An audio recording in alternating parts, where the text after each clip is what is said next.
দেখলেন এই তো ফাইন কাজ চলছে এবং এখানকার ছেলেমেয়েরা একসঙ্গে কাজ করছে, এটা দেখে একটা খুব সুন্দর পরিবেশ লাগবে। দেখুন একটা কথা বলি,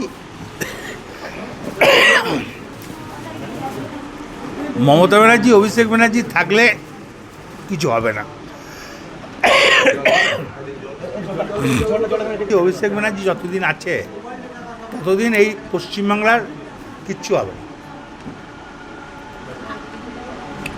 সবটাই মমতা ব্যানার্জি অভিষেক ব্যানার্জি দেখে দেবে, এটা আমি জোর গলায় বলতে পারি।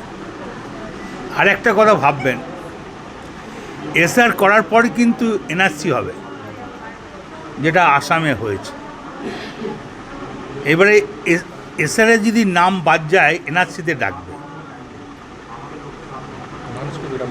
এবং তখন মানুষ প্রচণ্ড বিড়ম্বনায় পড়বে।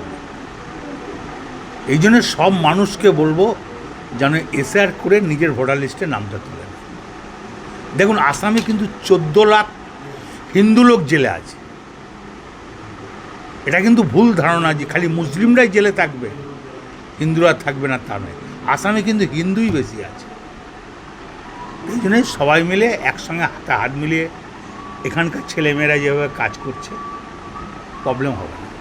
সামনে ভোট, এসআইয়ের এত কম সময়ে এসআইয়ের করে তোলা, তারপরে ভোট, এই বিষয়ে কী বলবেন? দেখুন সেটা তো মমতা ব্যানার্জি রাজ্যে যারা আছে তারা দেখবে, অভিষেক ব্যানার্জি আছে তারা দেখবে। আর বীরভূমবাসীকে কী বার্তা দেবেন? বীরভূমবাসীকে বলবো সবাই ভোটের নাম তুলুন, সুষ্ঠুভাবে থাকুন, সব সহযোগিতা করুন।